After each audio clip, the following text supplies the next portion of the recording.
Yo, Reinhardt here. Welcome to the Always Better Than Yesterday podcast channel. These are the interview sessions where I put my curious questions to inspiring people with one goal in mind, to help you be better than you were yesterday in your heart and in your mind. While you're here spending time with us, I'd love it if you subscribed, leave a like, or maybe drop a comment below with letting us know some of your thoughts on the interview. Please do share it with someone that you'd love to help be better too. Bert, welcome to the Always Better Than Yesterday podcast. How are you, my friend?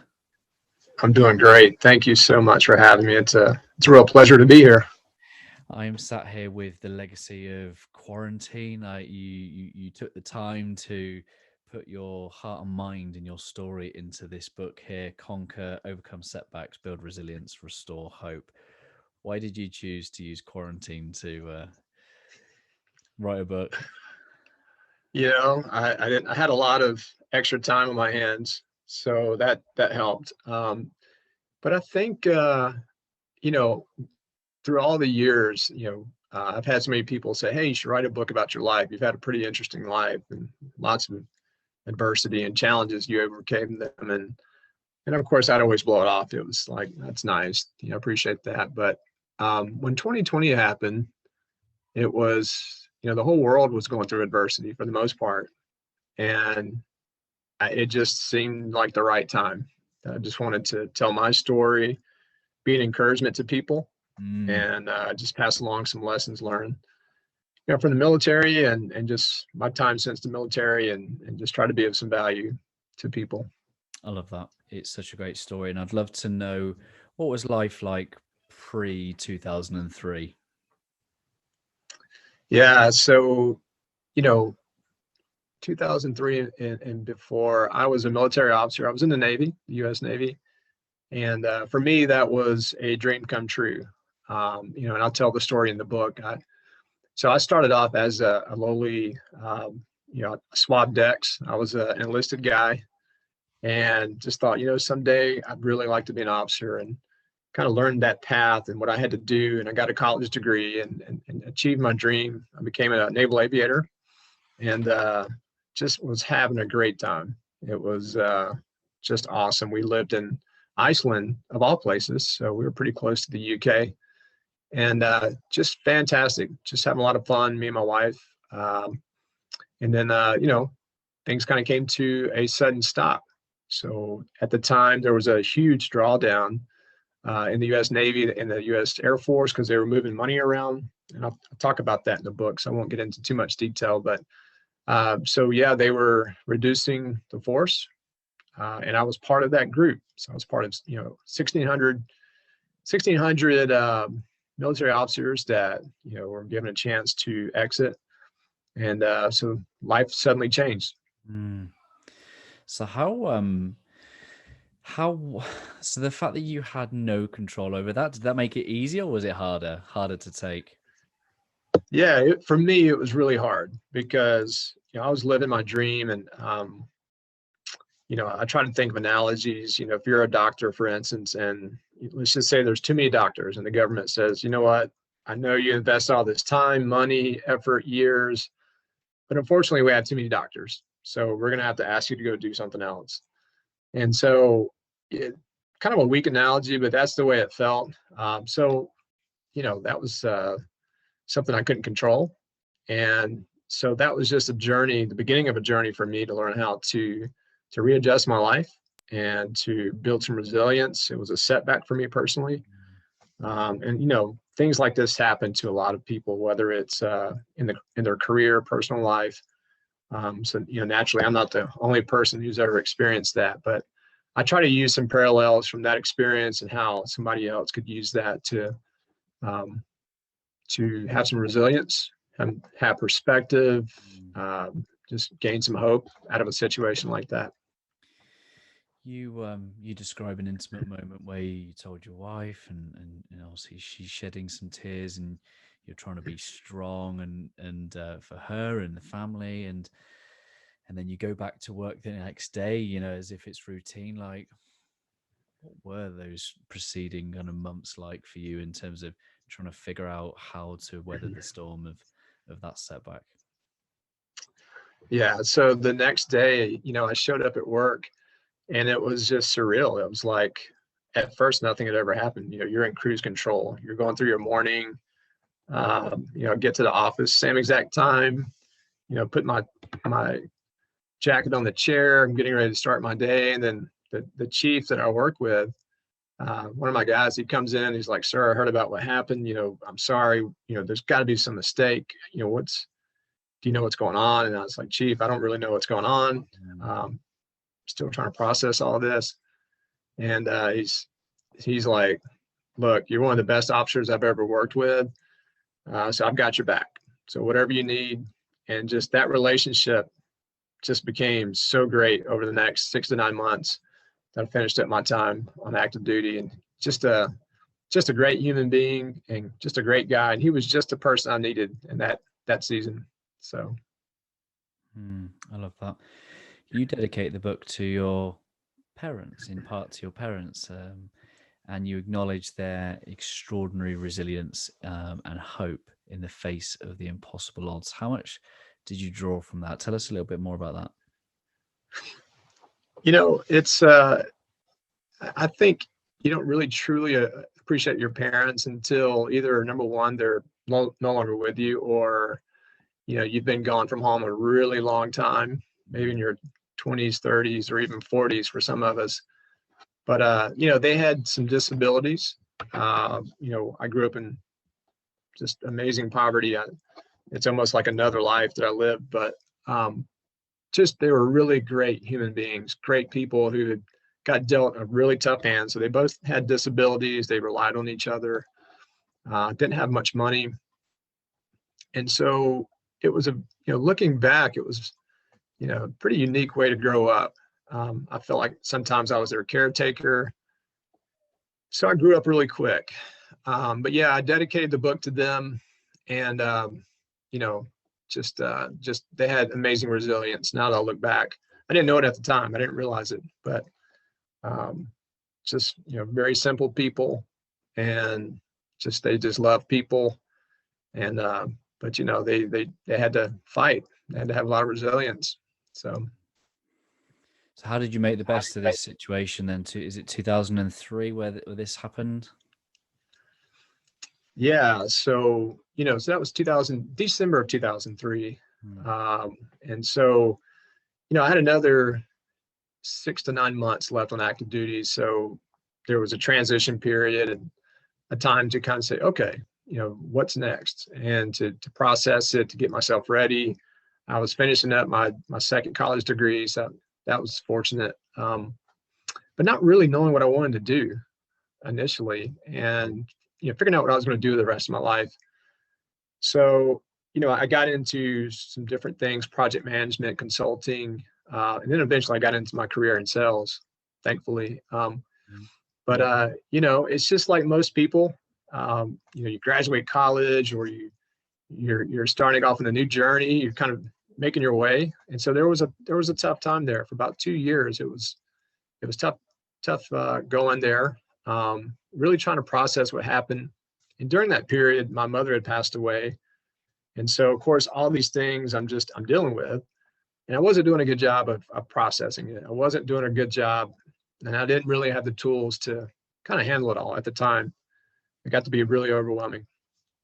So I think there was about a 2 or 3 year period there where I was still in transition and still processing, and I didn't know it at the time, but I was really learning some good lessons about resilience.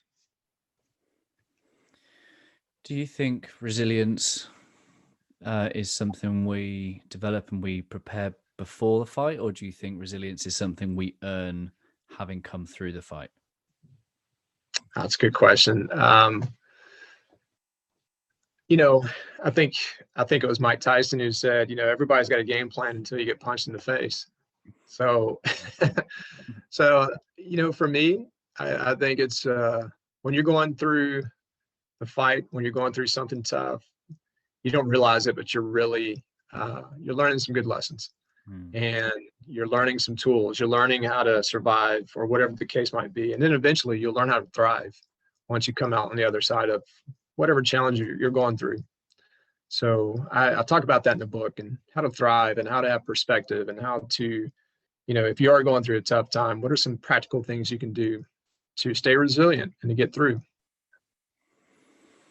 What are the things that people would take away from the book that are practical right now, given kind of uncertain COVID times here in the UK? We're still in a lockdown at the time of recording. I would say one thing is to stay as disciplined as you can. And discipline can mean different things to different people, but just the basics. It could be as simple as when your alarm clock goes off, don't hit snooze. Get your day started. That's the first win of the day. So you've got that first win. Next thing you do is you make your bed, get that done, and then you go to the next thing, and then to the next thing, and then that translates to wins throughout the day. So you feel good about yourself. It's really easy if you're going through a tough time to let that stuff go to the wayside and say, well, why should I even do that? We're in quarantine. We're in a unique situation, but try to stay as disciplined as you can. Work out, move around, challenge yourself physically, mentally. Read. So just keep yourself challenged. Yeah. How long were you in service? So I had a total of 8 years on active duty in the Navy. It's interesting. Did you take? You said that you were glad you found sales. Did you transition well, or did it take some time to figure out who is Bert and what's his skill set and value to the world? Yeah, for me, it took some time. It did. It took about a good 2 years. Like I mentioned, I'd done some project management and just kind of bounced around, did some consulting for a company out of DC, and and some of the companies I worked at, they were just not going through great times. And this is around the Great Recession. So this is 2006, 2007. So of course you've got those challenges that made things really interesting at the time. So, yeah. But one thing I was decent at was conflict resolution, and so someone had pointed that out to me, like, you're pretty good with people who are really mad, and getting them to calm down and help them to get perspective. Maybe you should consider sales. And I thought, wow, I just never even thought about it. So did some interviews, landed a sales job, and never really looked back. So been in that career field for about 14 years now. You talk about the power of words, which is something that I've really taken to heart in my leadership journey, is that the words are so powerful. Why do you think that words are powerful? We know that negative words are powerful. I mean, that's kind of a given. I'm sure there are people in the audience that could say, yeah, somebody said something to me that was negative and it still sticks with me to this day. So the converse of that is definitely true. Maybe there was somebody in your background that believed in you and said good things to you. That made an impact. But it's really rare that we take the initiative and we're intentional about talking to ourselves, keeping our mental health up by saying, hey, look, I've got this going for me. I am strong. I am whatever that is for you. You say that to yourself. So I think the study that I'm referring to is there was a study that mentioned, I think 78% of all the things that we say to ourselves, give or take a little bit, is negative. So almost 80% of what we say to ourselves is negative throughout the day. And of course, we're getting bombarded by negative messages. So we really have to be intentional with, and I'm just like anybody else. I have my days too. And just being disciplined to say, hey, I am strong. I am resilient. I am capable, and I can do this, whatever it might be, whatever the next challenge is. So I've also heard research that from a leadership perspective, if your interactions are anything less than a 3-to-1 ratio in terms of positive interactions and 1 negative, that it's likely to be an unproductive kind of relationship, and that kind of goes out to 6-to-1 ratio when it's your own kind of partner. So the power of words is crucial to our kind of connections and relationships. That's amazing. Absolutely. Um, so yeah, like I mentioned, just when I mentioned the power of words, really what we say to ourselves, Mm, and just at first it might seem mechanical. If you're just used to being negative and saying negative things to yourself, get a list of things and just read those off to yourself every day. Um, and I've got an example in the book. So if that's kind of new for people, they can use that as a good way to launch that habit. So mm. Yeah. Did you work on your mindset out of like curiosity or necessity? I think eventually it was just necessity. Mm, I think just over the course of time, um, had some positive people come in my life. I learned a lot from people. Just a lot of connections, good experiences. But I think, ultimately, we're responsible for ourselves. And, we're just at some point, we're going to have to just make a decision that we're going to be responsible for our emotional health or mental health, our spiritual health, physical health, whatever that might be. mhm. And, nobody can do that for us. I mean, obviously, we've got people in our life that help us that are a part of that process for sure. Um, but yeah, we've got to take responsibility and ownership for that. Mm. How does faith show up in your journey? So it's a big part. And so, the book is three parts. The first part is, we talk about setbacks and, what yeah, we in humanity, we're all going to have setbacks. Mm, And then we talk about resilience, and then we talk about hope. And for me, as a person of faith, um, that's a big part of my journey. And my mm, mindset is that, faith is really the creation of the future. mm. It's it's a visualization of, not today, but what could be in the future. So we create our future, and we do that with our words, our thoughts, and just talk about the power of hope. And hope is looking forward. Mhm. And for me, I think, and this is just my opinion, so you may get some differing opinions out there, but just having the faith in your life, um, having a conversation with God, if you're a person of faith, building that relationship, I think that's a big part of it. So I know I kind of see it in society, and I'm definitely not the person with all the solutions, but I think having a relationship with God and building your faith is definitely helpful. Yeah, I agree with you. And I heard a quote recently that basically said, "Faith and fear both believe in a future. Faith believes in a Oh, that's positive good. future. Fear believes in a negative future." And I was like, "Oh, yeah, I like that." And Jeremiah 29:11, which you reference in your book, as a key part of the Always Better Than Yesterday story, because I don't know how much you know about my faith and my journey, but I certainly did not pursue Jesus. I was a man of science, and over a space of 9 months, I got to a position where I had outwardly prayed for the first time. I said, "Is this what I'm supposed to be doing? Should I be, words to the effect of is always better than yesterday, where I should be headed?" And within 48 hours, I was sent reference to Jeremiah 29:11 twice, and I'd never been sent scripture in my entire life. So when you talk about hope, absolutely, it's above me right now. Plans to give you hope and a future. Oh, that's good. That's good. So yeah, we might have some tough days, but God's plan is He's got a hope and a future.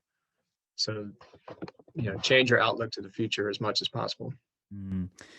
Forgive me for flip flopping around the structure of your book Sure. and going back to some of the, the resilience pieces. You talk about the paradox of growth, and I've been really kind of entertaining paradoxes recently, and we know obviously Jesus is the master of paradoxes. If you want your life, you need to give it away. And what is, in your perspective, the paradox of growth?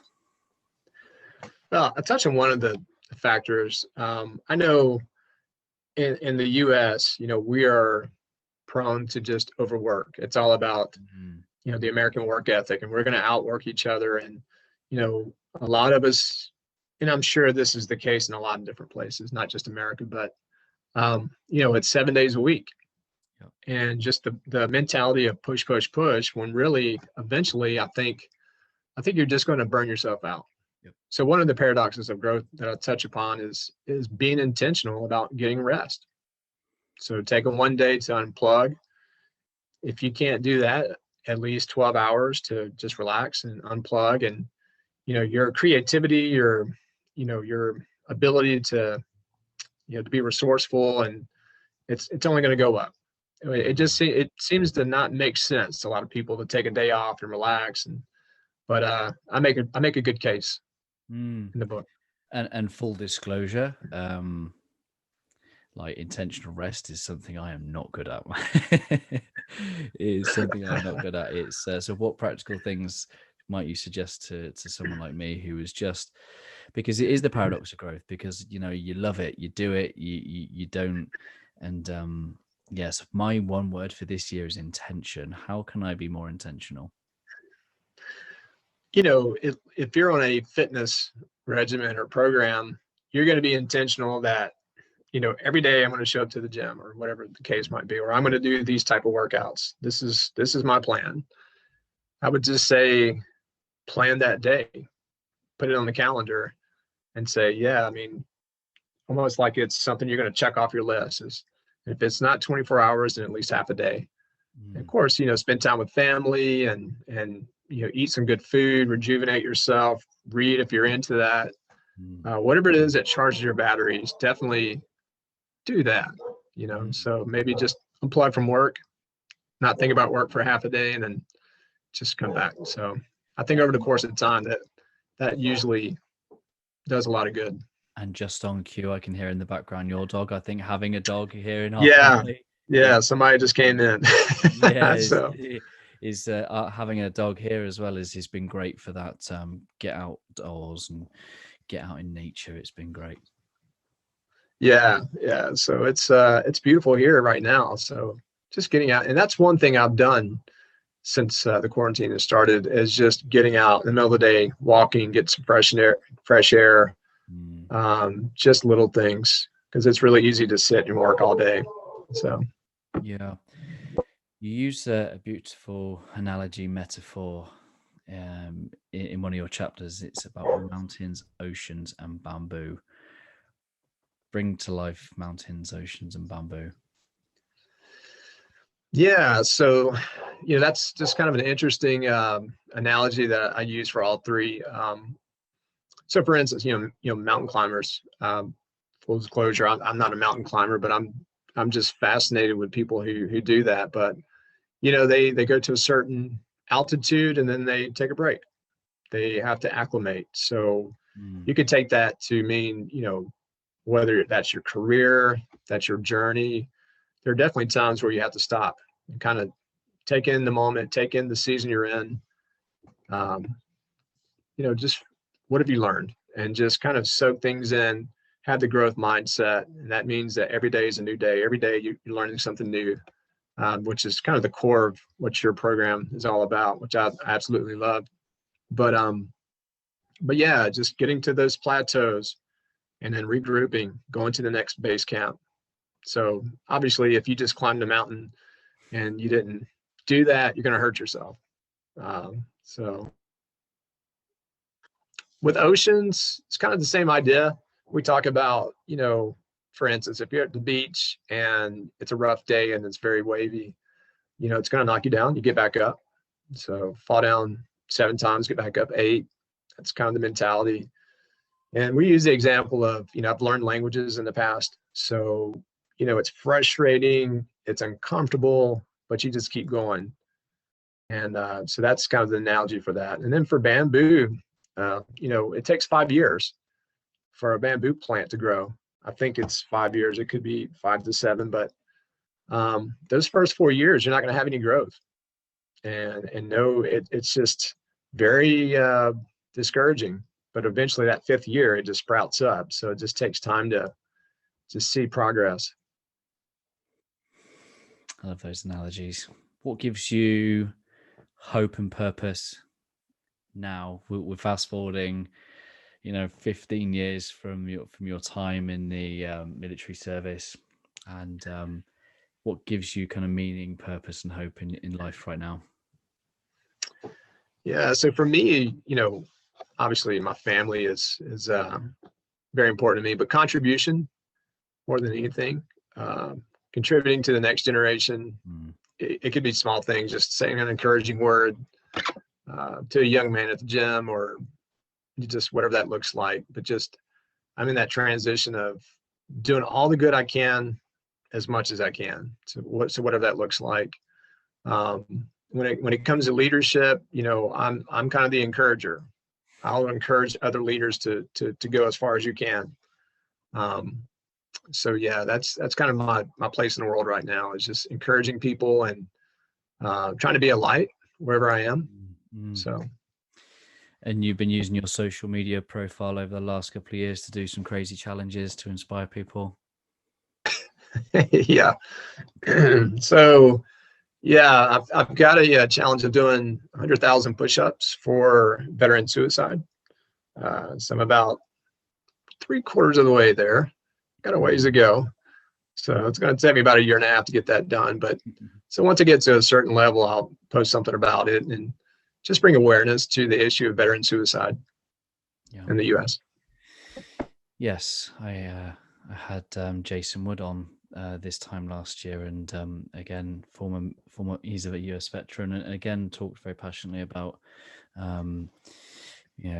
veteran suicide. And one of the things that really stood out for me from the conversation is just reminding veterans that their country still needs them now, just in very different ways, in their homes, in communities, in roles, and everything that veterans have experienced and learned can be put to good use in serving in local communities. And what do you think stops people? What are some of the challenges that you think veterans face, particularly around mental health? That's a great question. One of the things that comes to mind is you're given so much responsibility at such a young age.